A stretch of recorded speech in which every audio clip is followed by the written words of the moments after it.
Thank you for watching this virtual lecture event hosted by the Institute of World Politics. For those of you who are new, IWP is a graduate school of national security and international affairs. We have 5 master's degree programs, 18 certificates of study, and a new doctoral program.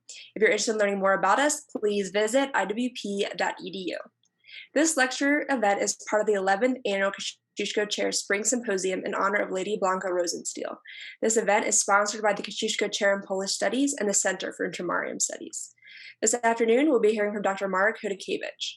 Dr. Chodykiewicz holds the Kościuszko Chair in Polish Studies at the Institute of World Politics and leads IWP's Center for Intermarium Studies. At IWP, he also serves as a professor of history and teaches courses on contemporary politics and diplomacy, geography and strategy, mass murder prevention in failed and failing states, and Russian politics and foreign policy. He's the author of Intermarium, The Land Between the Black and Baltic Seas, and numerous other books and articles. He holds a PhD from Columbia University and has previously taught at the University of Virginia and Loyola Marymount University.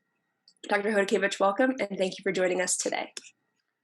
Thank you very much for having me. Thank you for the introduction. I would like to talk today about the Iron Felix. Feliks Dzierzynski was his name. He was a monster. He was a Marxist. And he was a mass murderer.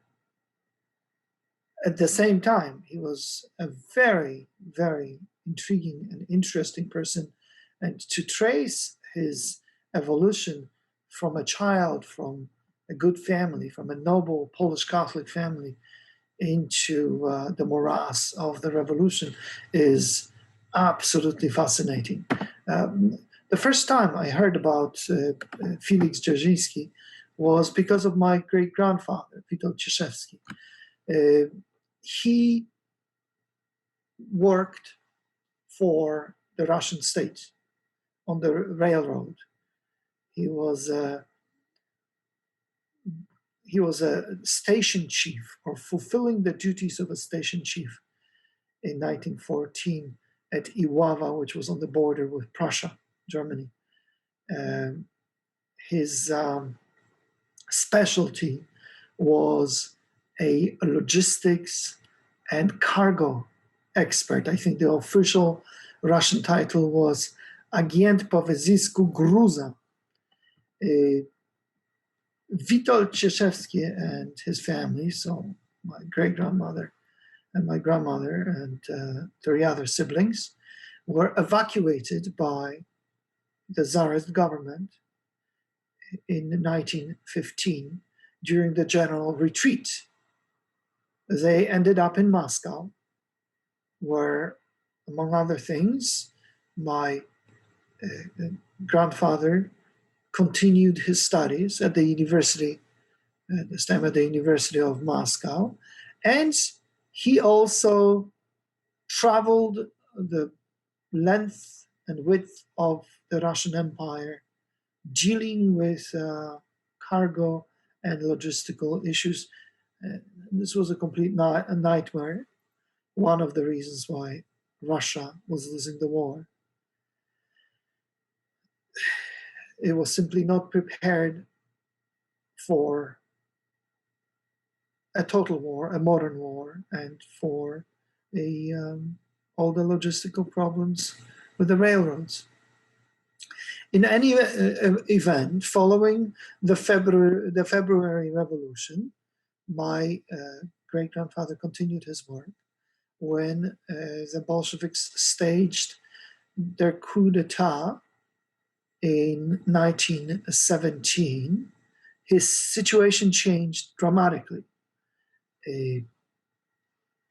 Namely, he was seized as a hostage along with his family, and he was made to work for the Bolsheviks, for the new government. Why?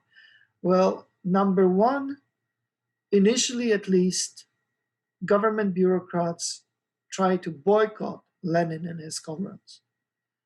The Bolsheviks were looking for people they considered disgruntled, in particular among the minorities. And my great-grandfather was Polish, So the Bolsheviks assumed that there was no love lost in him for the Tsar, which was a correct assumption.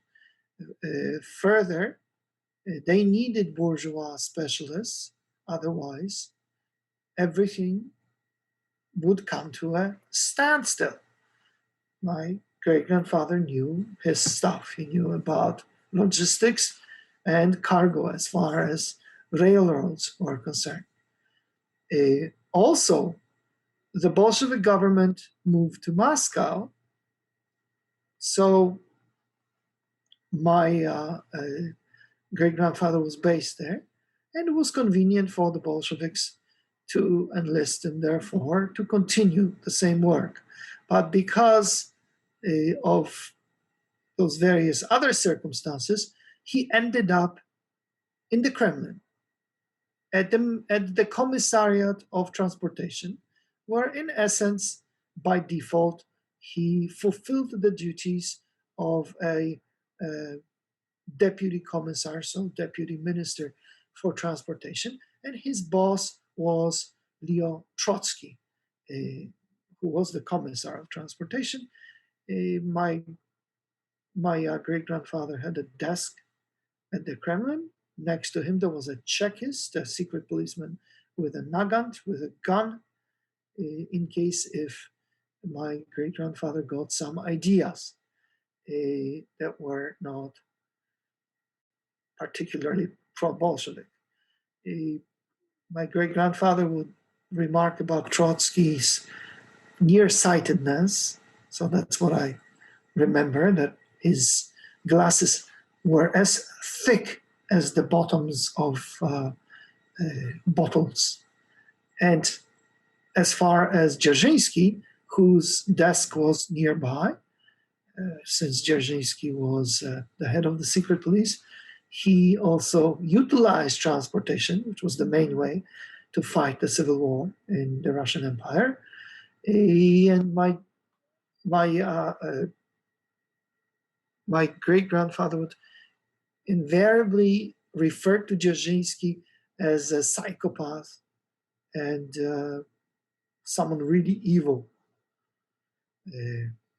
Trotsky made fun of Dzierżyński, he saw as truly evil. He contrasted Felix with Felix's family that my great-grandfather was acquainted with and later knew in Vilno, in the interwar Vilno, when he returned. He was swapped along with his family for Bolshevik POWs with Poland. The Dzierżyńskis lived on their estate in the Novogródek area, but they also frequented Vilno, and for some reason, my great-grandfather knew them. And they also referred to Felix as a monster and a psychopath, which pleased my great-grandfather. Incidentally, Feliks Dzierzynski's brother, when the Soviets invaded Poland together with the Nazis in 1939, so the Third Reich and the Soviet Union jointly, following the Hitler-Stalin Pact, Felix' brother and his family were left alone by the NKVD, by the secret police. They were left alone at their estate as a living monument to Iron Felix. That was bizarre, but not unknown in the annals of Soviet history. An exception was made. They were not deported to Siberia. However, when Germany invaded the Soviet Union, including capturing the lands that belonged to the Polish Republic before the war, the Dzierżyńskis joined the underground Home Army. And in 1942, the Germans exterminated them and razed their manor house to the ground. Incidentally, the manor house has now been restored by Lukashenko, the dictator of Belarus. And there is a KGB training school in it, fittingly. And every May, I think, or June, there is a KGB graduation ceremony at this restored estate. I visited the area, and indeed, it has been restored, along with other things. So this was the first time when I was a small child that I heard about Dzierżyński. My parents later augmented my knowledge, naturally. And when I found myself in the United States, I discovered there was not much on Feliks Dzierzynski in English, except Robert Blobaum, about which we will talk later. The situation hasn't improved much. Former Cambridge University student Svetlana Lohova, an alleged honeypot who was falsely accused of ensnared General Mike Flynn, actually wrote an MA thesis on Dzierżyński. It is rumored, by her mostly, to be trailblazing, but it is inaccessible unless one travels to Cambridge, which is not too feasible at the moment because of the global pandemic. Otherwise, there are various references to Dzierżyński in most works regarding the revolution in Russia, the Bolshevik takeover, and the early days of Soviet power. Now, Dzierżyński was born in a noble family, as I mentioned. His father was rather pragmatic, so he went with the flow, did not rebel. And his mother was a patriot. Now, we really don't know much about his family background. It's an open question, for example, whether the Dzierżyńskis participated in Poland's uprisings and conspiracies in the 18th and 19th centuries, that is, until Felix. There is a story here and there about Feliks Dzierzynski, for instance, a tale that young Dzierżyński prayed feverishly for Poland's freedom, spread eagle on his face in a church. Is this true? I have no idea. I think Jakub Berman was the source of the story, but I have no idea. It's possible. His mother was a very devout and decent person. The apple, unfortunately, fell far from the tree. Now, almost every Russian historian, Sovietologist, knows that in 1922, Lenin himself called Dzierżyński a neophyte Russian chauvinist. This is at the time where Lenin referred to Stalin, who was allied at that point with Dzierżyński, as churlish, great Russian Dzierżymorda, or Russian chauvinist, forceful, dictatorial chauvinist.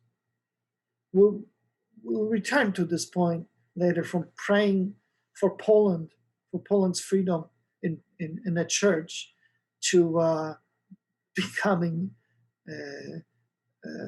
a Russian chauvinist, a neophyte Russian chauvinist. So from Polonization to Russification of Feliks Dzierzynski. Anna Geifman, a brilliant scholar, diagnosed or discovered that Dzierżyński was diagnosed before the revolution on with something called circular psychosis, or bipolar affective disorder. she stresses that some revolutionary recruits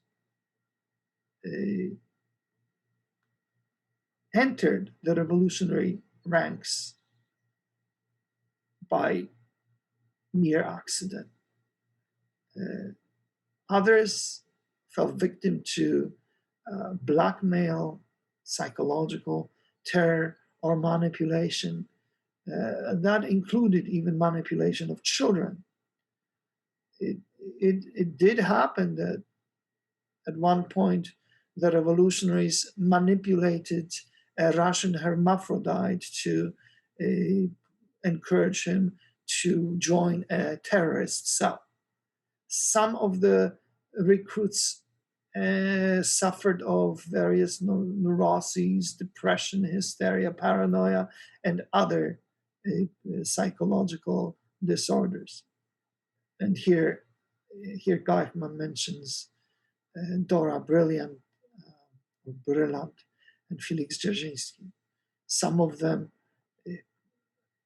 had suicidal or suffered of suicidal tendencies, and some other distortions, including the God complex or divinity complex. Oftentimes, such psychological disorders meshed with pathological criminal inclinations. So much for psychohistory. Once again, there is no comprehensive monograph on Dzierżyński, so let's just stay with, for now, with Anna Geifman's insights. There was another facet, interesting facet to Dzierżyński, and we have this story compliments of Karol Sobelson, whose revolutionary pseudonym was Karol Radek.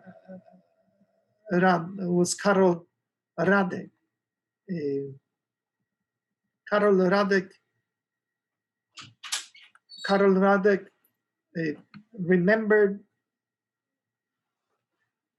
Radek remembered. Okay, we'll start again. Let me lock the door.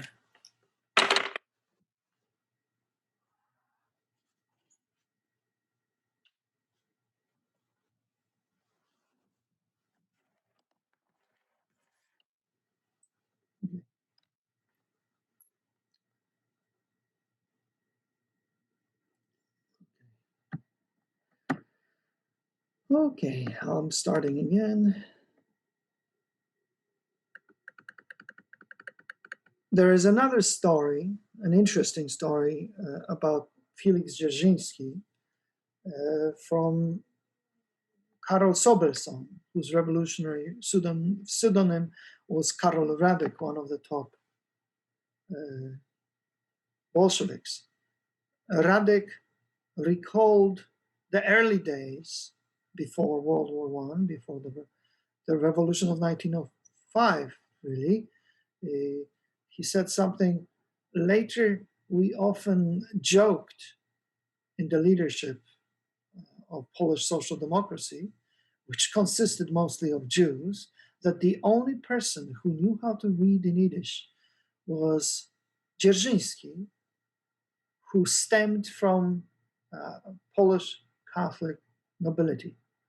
Now, this is because Dzierżyński organized also Jewish workers and Jewish revolutionaries, not only Polish Catholics. He actually organized anybody who wanted to be a revolutionary. We'll refer to this. So as far as the early days, when Feliks Dzierzynski was in the process of becoming a revolutionary, I recall that he was sent to Kovno, Kaunas, and he plotted there because he was discovered to be sufficiently zealous and devoted to the cause. He was permitted to create his own student circle in the spring of 1895. One of his first revolutionary connections was the Goldman family, and in general, young people from the Goldman family, plus other Jewish youth who adhered to social democratic faith.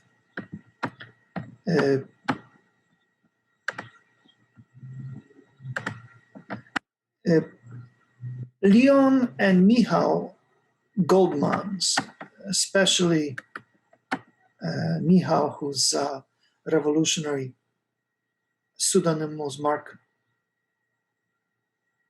Lieber, participated in Dzierżyński's student circle. Now, Michal Goldman, or Mark Lieber, that was his pseudonym, would eventually become a leading light in the Bund, Jewish Marxist social democratic party. There was also a sister, Julia, who eventually became a lover of Dzierżyński, and they were engaged to be married. Dzierżyński set up his circle, which was supposed to be a Lithuanian cell of social democracy. And it served as a separate entity to perhaps short circuit or reconcile, perhaps, a very uneasy relationship on the one hand between the Polish Socialist Party on the one hand and Jewish social democratic groups in the Kingdom of Poland and in the Grand Duchy of Lithuania.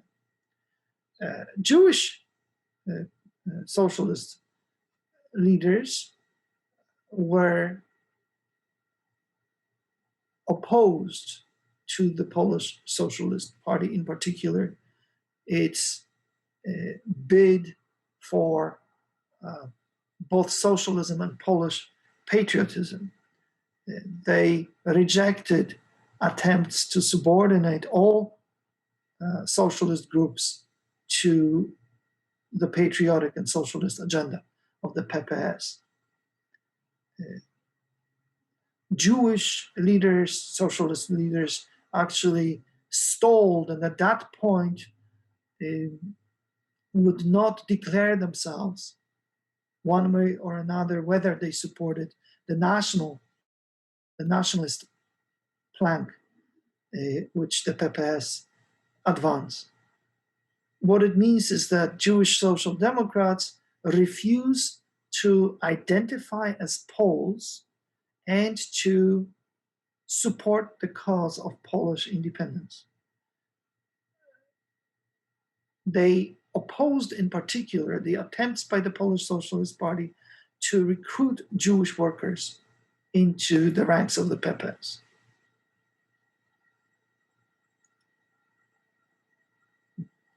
Therefore, they preferred Dzierżyński's still agnostic circle, and they supported it, and they shored it up. Because, like Jewish socialists, Dzierżyński and his comrades were either tepid or indifferent or growingly hostile to the question of Polish nationalism and Polish independence. Therefore, the Bundists and other Jewish social democrats preferred Dzierżyński from the PPS.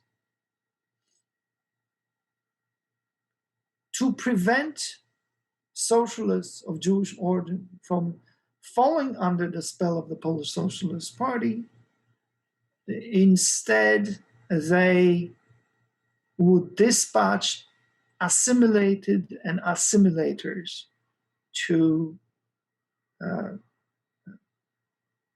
other socialist circles or social democratic circles, non-Jewish social democratic circles, both in the Kingdom of Poland and the Grand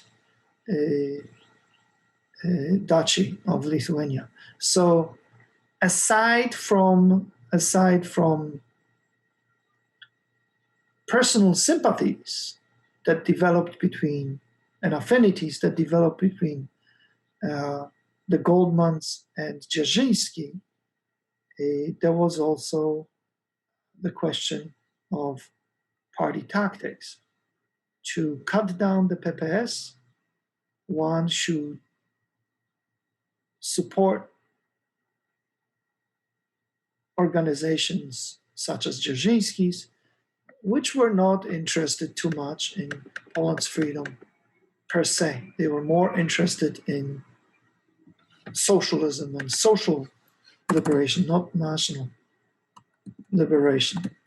Dzierżyński eventually became a leading light on the ground in the Kingdom of Poland and in the Grand Duchy of Lithuania of a new revolutionary party, which eventually became known as Social Democracy of the Kingdom of Poland and Lithuania. He developed its organization, and the party achieved its peak during the revolution of 1905. In Warsaw, his main collaborators were plebeians Jan and Antoni Rosu, who deserted from the PPS, and former Bundist Jakub Furstenberg-Hanecki. So long as you agreed with proletarian internationalism, Dzierżyński didn't care where you came from.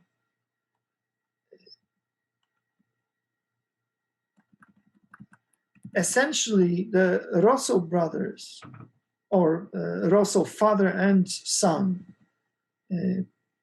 helped Dzierżyński organize workers, and Furstenberg-Hanecki was a conduit to Varsovian social democratic intelligentsia, a circle that called itself Polish Social Democrats. Initially, the Goldmans and other Bund comrades helped the SDKPL, the Social Democracy of the Kingdom of Poland and Lithuania. Among various Bundists who became involved in it, eventually crossed over to the SDKPL was Julian Leszczyński.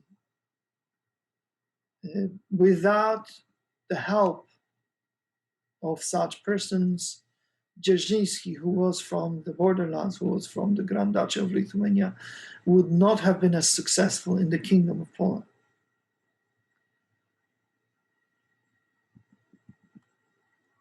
One of the reasons, again, that in 1905, just like 10 years earlier, the Bund assisted the SDKPL, so Dzierżyński, in the Kingdom of Poland was because the PPS insisted on organizing Jewish workers and treating them as Polish workers. The PPS bent over backwards to embrace Jewish workers. There were even separate Jewish sections within the PPS devoted to this aim.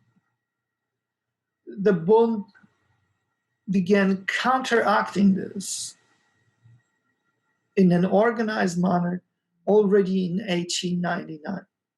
And it went on and on This is precisely to preempt and undercut the Polish Socialist Party, the Warsaw Bundes, helped Dzierżyński, and they supported his effort to propagandize directly among Polish workers. And that is why the Bundes introduced Fürstenberg to Dzierżyński. The Fürstenberg circle, the Polish Social Democrats, were all Jewish apostates, linguistically Polonized intelligentsia.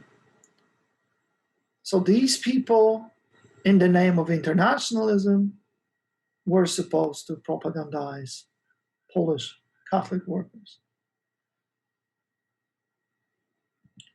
It was also Bund that introduced Dzierżyński. It was also the Bund that introduced Dzierżyński to the members of the Rosu family. They used to be involved in organizing artisans, not workers, not precisely workers, but artisans in social democratic circles. And now, together with Fürstenberg, via the Bund, they began working with Dzierżyński.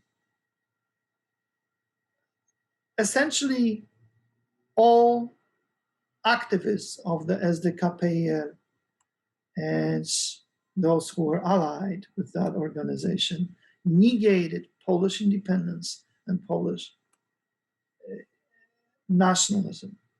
Their common slogan was organic incorporation of Poland to future Russian Soviet Republic.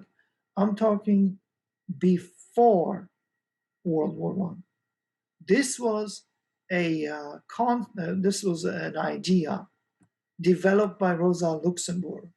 She claimed that Poland was not feasible as an independent entity for economic reasons, so it should organically be incorporated and remain a part of Russia, future Red Russia, of course.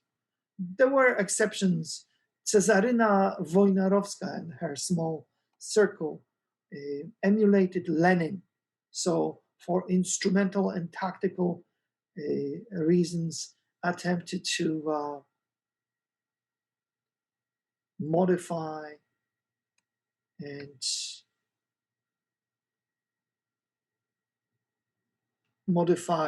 the anti-nationalist and internationalist character of the SDKPL by making a deal with the PPS. But because of Dzierżyński's influence and his counter-offensive against any compromise with socialist patriots, Wojnarowska and her people lost influence. In following the revolution of 1905, the SDKPL was truly a mass party. There were nearly 40,000 members, which means the SDKPL almost matched the PPS. The PPS was slightly larger. And it was also a multinational party with most members stemming from the working class, except Dzierżyński, who was a Polish Catholic nobleman by background. The leadership was consisted of Polonized Jewish intellectuals. There were also, in Łódź in particular, German workers and Jewish workers. The majority was Polish, about 70% of the 40,000. The Germans were 25%, and the Jewish workers constituted only 5% because most of Jewish social democrats tended to stay with the Bund. The credit for this sort of a triumph of social democracy in the Kraj Nadwiślański, or the Kingdom of Poland, was a result of Dzierżyński's organizational skills and work. Dzierżyński and his top comrades took advantage of harsh and oftentimes horrible living conditions, living and work conditions of artisans and workers. When Russia erupted in 1905, so did the Kingdom of Poland. At least initially, the intensity of strikes there was the greatest. The violence and repressions most horrific, also because the social question overlapped with the national question. Soon, however, the Russian government solved the situation. It neutralized conservatives, liberals, and nationalists with certain concessions, in particular on the field of education, which later were withdrawn. The strikes, industrial strikes, particularly in Warsaw, Zagłębie, Dąbrowskie, and especially in Łódź, and agricultural strikes, particularly in the Lublin area, were violently suppressed. Revolutionary fervor died down, in particular because Polish nationalists countered the revolutionaries with arms in hand. The SDKPIL soon reverted to its minimal skeletal sizes, crews, most of them in the underground, and most soon destroyed by the police. This was, by the way, the rule across not only the Polish kingdom, but the whole of the Russian Empire. And soon Dzierżyński once again fell victim of the police. And soon he would be arrested, sent for another stint in Siberia. He had a penchant of escaping from Siberia. He didn't like to be in exile. I would like to dwell a little bit on Feliks Dzierzynski. I'd like to talk about his retreat from Polishness and Catholic religion, which commenced in high school. This is when he lost faith and became a militant atheist. Gradually, he absorbed Marxism in various shapes and forms. For instance, he was an adherent to so-called economism, or the conviction that one should agitate and propagandize the workers from the point of view of their economic and not political needs. Dzierżyński adopted this approach from Arkady Kremer, who was a leading Jewish social democratic theorist in Vilna. Therefore, Dzierżyński put the greatest stress on strikes with economic postulates and not political ones. Similarly, from his Jewish comrades, the leader of the SDKPIL derived his opposition to Polish nationalism. This was based upon a conviction that endeavoring to win a free Poland and organizing the masses to this end in congruence with the nationalist principle, undermines class solidarity of the multi-ethnic proletariat.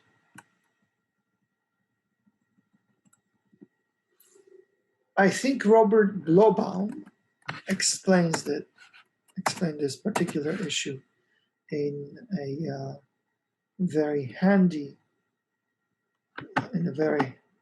way,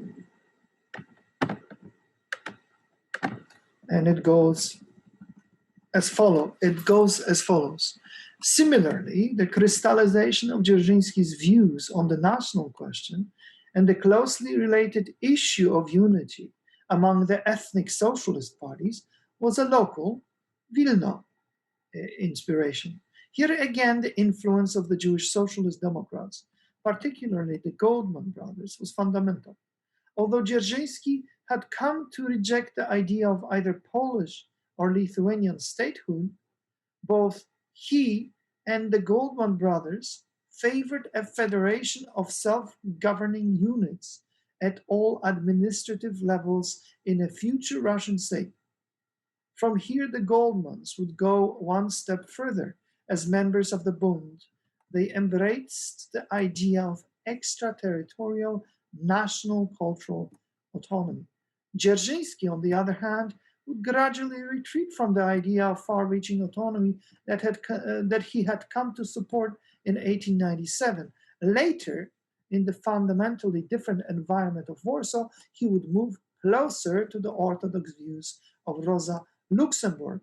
Nevertheless, Dzierżyński's embrace of federalist notions, albeit only temporary, was indeed typical of many political activists, Polish and Jewish, who came from the Kresy, the borderlands.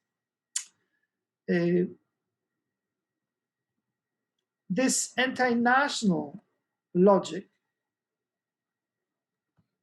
for a while, concerned the Poles only, in particular the Poles who were involved with the Polish Socialist Party. In time, however, the leader of this SDKPL trumped even the Goldmans, who, after all, remained faithful to Jewishness in the secularized version of the Bund. With Dzierżyński, it started from the quarrel of a type that raged between the PPS and the Bund. Namely, the SDKPL started poaching on the Jewish street, recruiting revolutionaries. The Bund started opposing it. In particular, the Bund did not like the press which Dzierżyński and his comrades published in Yiddish. The Bundists wanted the SDKPL propaganda only in Polish. Dzierżyński angrily rejected it. After a while, even Jewishness itself began to irritate Iron Felix. The Bund started to emerge in his eyes as not sufficiently internationalist. Dzierżyński openly complained about the Bund's eternal and omnipresent stress on the Bund's Jewishness. He didn't appreciate the fact that the Bundists wanted to have a cake and eat the cake. They wanted to be internationalist Marxist revolutionaries, but they also endeavored to remain Jewish, at least Jews in a secular form. For their past student, this revealed itself as a nationalist minority heresy. Just as the Polishness of the Polish Socialist Party was a heresy, so was the Bund's stance on Jewishness. So as far as the Polish Socialist Party, Dzierżyński charged criticizing the PPS, were fighting against nationalism, nationalist worldview, and moral corruption by nationalism, which are the greatest obstacles for our social democratic movement. Let us stress that this revolutionary was in complete agreement with the rest of the leadership of the SDKPR. Finally, the revolutionary alienation from Polishness led Dzierżyński to negate all nationalisms in the name of unity within the framework of the Russian Social Democratic Party, which the SDKPL joined in 1906. In this way, Iron Felix found himself in one organization with Lenin and his Bolsheviks. The next step, in August 1918, led Dzierżyński to the Bolshevik Party itself. And that revealed itself, and it had to reveal itself, in promoting the primacy of Russian nationalism as the main cement unifying the Soviet Union. It caused Lenin in 1922 to call Dzierżyński a neophyte Russian chauvinist, and Stalin, Dzierżyński's ally of the moment, a churlish, great Russian Dzierżymorda. In this way, national apostasy came a full circle, from negating Polishness through international mentality all the way up to adopting self-identification, a Russian self-identification in its Bolshevik version. Self-mentality. This is the true revolutionary journey of our fanatic.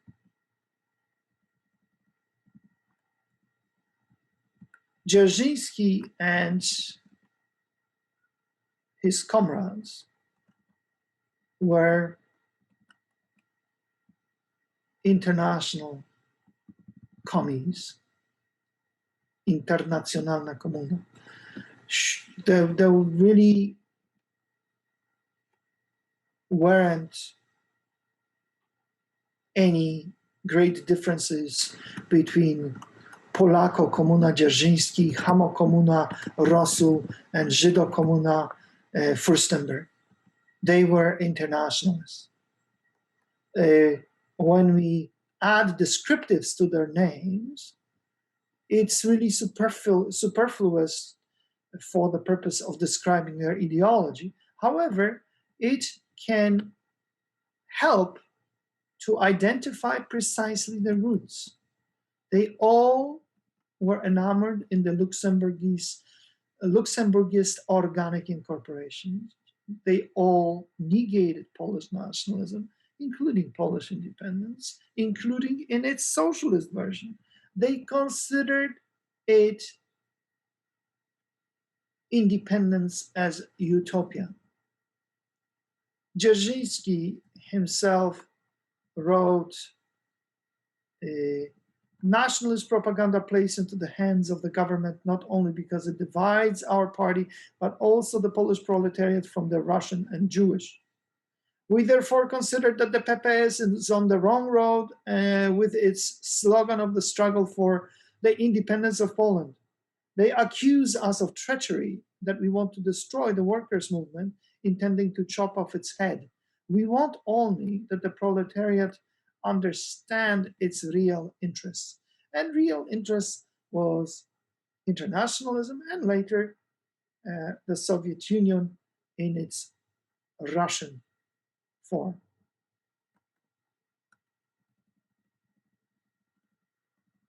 Dzierżyński, as we see, was not unique. There were others. There was a split in the Polish Socialist Party, and its entire left wing simply joined in body and soul and in opinion the social democracy of the Kingdom of Poland and Lithuania. The leaders of SDKPL, such as Dzierżyński or Julian Marchlewski, alienated themselves from Polishness, just like Jogiches and Luxemburg rejected Judaism and Jewishness. They converted before 1914 to internationalism. Their mentality underwent degenerate transformation, which resulted in getting rid of self-identification, mental self-identification with Polish nationality and therefore with Polish affairs. The same thing concerns the comrades of Jewish origin. They would eventually all meet in the ranks of the Bolshevik orientation.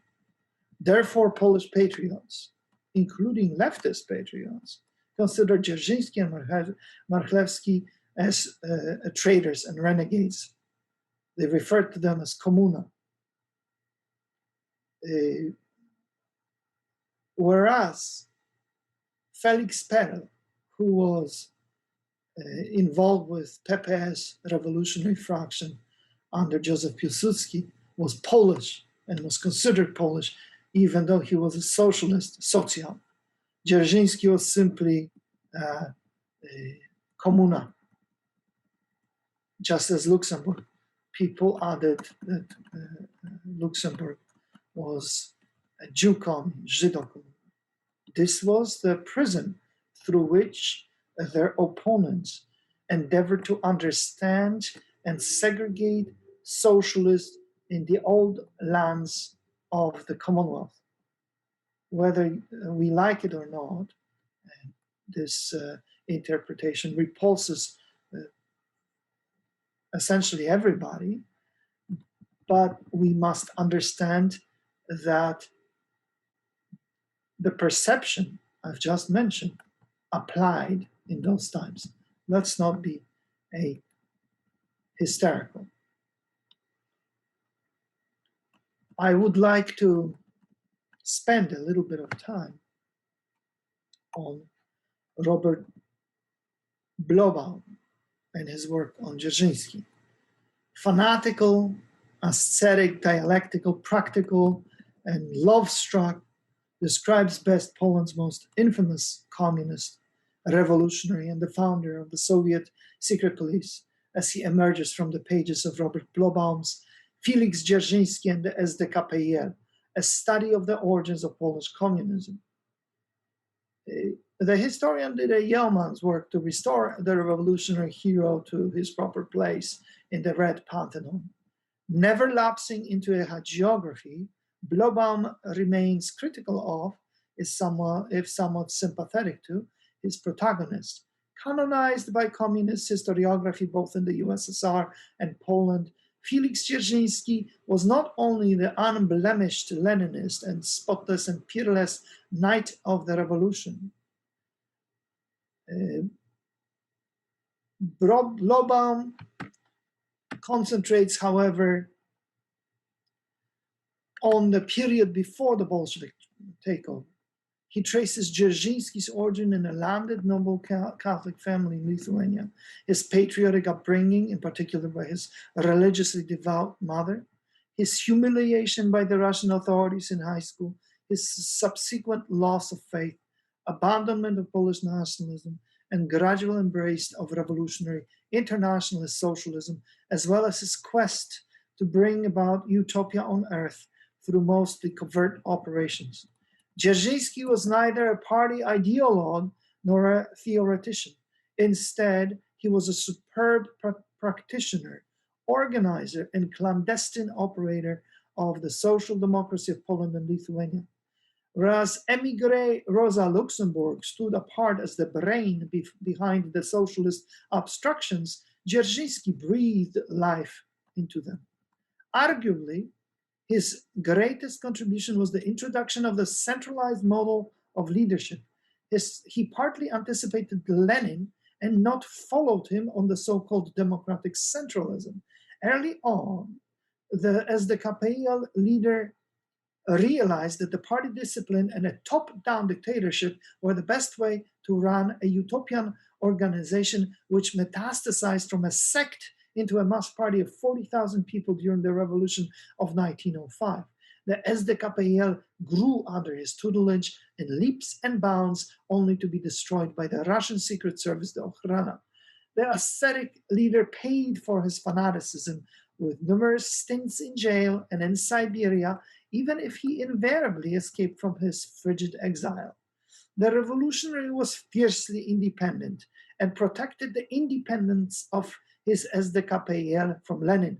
Dzierżyński initially supported the Bolsheviks against the Mensheviks, but switched sides when Lenin began interfering in the affairs of his party.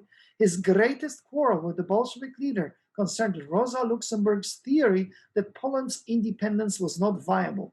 Dzierżyński likewise opposed Poland's independence on principle, while Lenin advanced a deceitful formula of proletarian sovereignty, that is, a communist Soviet Poland, that as the KPEL's supremo would have none of it. He firmly believed that any concessions to Polish nationalism would undermine proletarian solidarity of a multi-ethnic empire. The Polish nobleman turned socialist also had a falling apart with the Marxist Jewish Bund.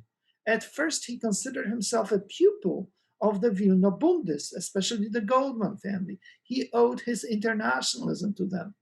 But eventually, he grew dissatisfied with them. They remained, well, too Jewish for his taste. Having become alienated utterly from his own background, Dzierżyński wanted everyone to debunk oneself from one's roots and to embrace utopian internationalism. Those Jewish Marxists failed short of the ideal. Despite the paucity of sources, Blobaum's take on Dzierżyński's private life is quite illuminating. The revolutionary was brought up by formidable women, including his mother, aunt, and sister, and suffered terribly whenever anything negative affected them. The death of his mother, Helena, was particularly devastating. But so was the untimely demise of his tubercular fiancée, who expired in his arms in Switzerland. Each time he turned violently catatonic. There were other times where either an unhappy love affair or other personal problems, for instance, concern for his wife Zofia Muszkat and his little son Jan, or for his sister Aldona and her husband, would virtually paralyze Iron Felix. Eventually, however, his often tragic personal affairs, along with his frail health, would ultimately propel Dzierżyński to even greater revolutionary exertions. He threw himself into increasingly reckless and exhaustive assignments. He was a true fanatic, and depicting this process of coping with the personal by turning to the public, Blobaum gives us psychohistory at its best. Regrettably, however, despite all his psychohistorical musings, Blobaum fails to provide us a history of a utopian cycle. Instead, he minces the words and couches Dzierżyński's means, ways, and aims in a progressive language. It is obvious that Blobaum likes socialism and sympathizes with its purveyors, including this particular monster. The author clearly considered socialism legitimate, even if he winces a bit here and there, but not too often, at the methods employed to achieve it by the comrades of the SDKPL, including his protagonist. One cannot quite imagine a biography of Heinrich Himmler, say, that would wax quite that lyrical about the organizational skills of this particular org, or over the utopian promise of National Socialism in its class/race struggle. Ultimately, then, the moral failure and perhaps self-deception of Feliks Dzierzynski and the SDKPL rests in the author's refusal to acknowledge that the socialist path the protagonist took inevitably leads to coercion and terror of the utopia of Marx and Lenin. Either socialism or freedom. There is no other option. Dzierżyński marched with his SDKPL to seize power with the Bolsheviks, which resulted in the establishment of a socialist dictatorship of misery and mountains of skulls. Too bad Blobbaum's Marxist ideological prejudices consistently blind him to that outcome. On that note, I end hoping that somebody will tackle Dzierżyński in English and shed more light on that monster. Thank you very much.